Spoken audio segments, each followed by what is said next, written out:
जब 1948 में पहली जंग शुरू हुई तो पुख्तूनों को कहा गया कि आप बड़े दलेर हो, आप आ जाओ, पाकिस्तान को बचाओ। हम फ्रंट लाइन पे लड़े। 1965 में दोबारा हम फ्रंट लाइन पे लड़े और 1979 में जब रशिया वार शुरू हुई तो वो हमारी जंग नहीं थी, हमें पराई जंग में धकेला गया और 1992 तक हमारे हालात ख़राब किए गए। जब 1994 में दोबारा वहाँ से आवाज़ आई कि शरीयत या शहादत और हमारे हालात ख़राब किए गए। इसके बाद अमेरिका जंग में हमें धकेल दिया गया और हमारी सरजमीन दोबारा एक ऐसी जंग के लिए इस्तेमाल की गई जिसका हम हिस्सा ही नहीं थे।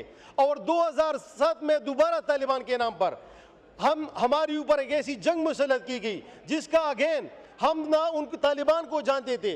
और 2009 में जब हमने मुतालबा किया कि एक ऐसा जुडिशल कमीशन कायम किया जाए कि ये तालिबान कौन थे, ये कहाँ से आए हैं और इनको कौन लाया है और ये वापस कहाँ गए, ये किस कैंप से उन्होंने ट्रेनिंग हासिल की है, ये हमारा मुतालबा था। और 2022 में दोबारा तालिबान वहाँ पे आ गए।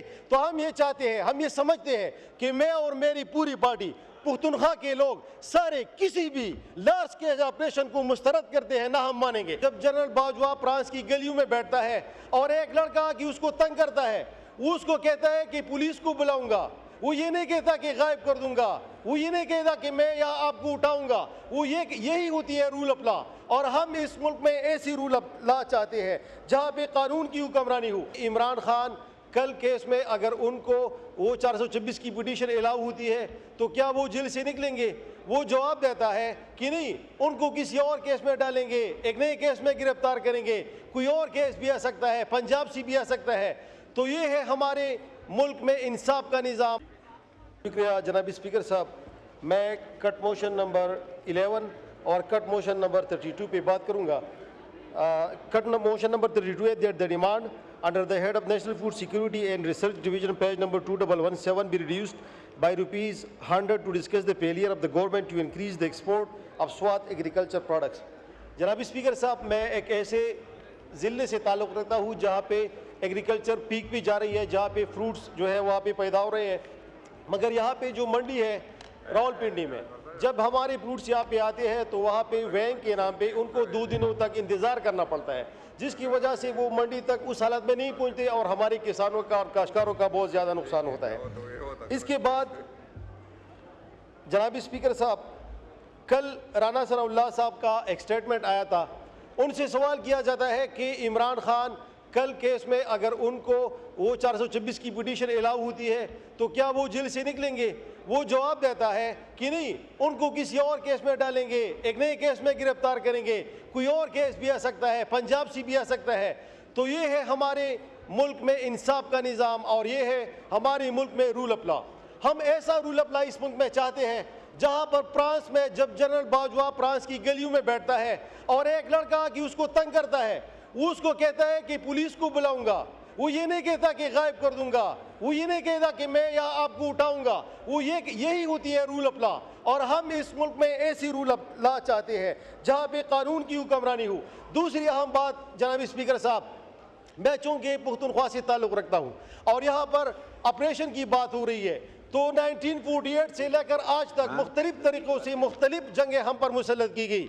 जब 1948 में पहली जंग शुरू हुई तो पुख्तूनों को कहा गया कि आप बड़े दलेर हो, आप आ जाओ, पाकिस्तान को बचाओ। हम फ्रंट लाइन पे लड़े। 1965 में दोबारा हम फ्रंट लाइन पे लड़े और 1979 में जब रशिया वार शुरू हुई तो वो हमारी जंग नहीं थी, हमें पराई जंग में धकेला गया और 1992 तक हमारे हालात ख़राब किए गए। जब 1994 में दोबारा वहाँ से आवाज़ आई कि शरीयत या शहादत और हमारे हालात ख़राब किए गए। इसके बाद अमेरिका जंग में हमें धकेल दिया गया और हमारी सरजमीन दोबारा एक ऐसी जंग के लिए इस्तेमाल की गई जिसका हम हिस्सा ही नहीं थे। और 2007 में दोबारा तालिबान के नाम पर हमारे ऊपर एक ऐसी जंग मुसल्लत की गई जिसका अगेन हम ना उन तालिबान को जानते थे। और 2009 में जब हमने मुतालबा किया कि एक ऐसा जुडिशल कमीशन कायम किया जाए कि ये तालिबान कौन थे, ये कहाँ से आए हैं और इनको कौन लाया है और ये वापस कहाँ गए, ये किस कैंप से उन्होंने ट्रेनिंग हासिल की है, ये हमारा मुतालबा था। और 2022 में दोबारा तालिबान वहाँ पे आ गए। तो हम ये चाहते हैं, हम ये समझते हैं कि मैं और मेरी पूरी पार्टी पुख्तनख्वा के लोग सारे किसी भी लार्ज स्केल ऑपरेशन को मुस्तरद करते हैं, ना हम मानेंगे। मैं आखिरी बात आखिरी बात जनाब स्पीकर साहब, वाइंड अप करें आखिरी प्लीज, बात, वाइंड अप वाइंड अप करें। करता 10 हूँ, वाइंड अप सेकंड, करता हूँ, 10 वाइंड अप सेकंड करता आपका हूँ। टाइम अप हो गया मैं प्लीज। बस एक शेर पे वाइंड अप करता हूँ, बहुत सारे स्पीकर्स। एक शेर पे वाइंड अप करता हूँ। ये शेर मैं अपने सारे जो पार्लियामेंटेरियंस हैं और इमरान खान को डेडिकेट करता हूँ। पुश्तो में है, हागा उरजिलाड़े चिपमड़ो बम्बिवर को उस मंग दगम कूर के दखादे संदरे वायु और दारवी का जंदानवी का श्रृंगा दजोलनुवी दारवी का जंदानवी का श्रृंगा दजोलनुवी मंग बद इमरान खान दा आजादे संदरे वायु।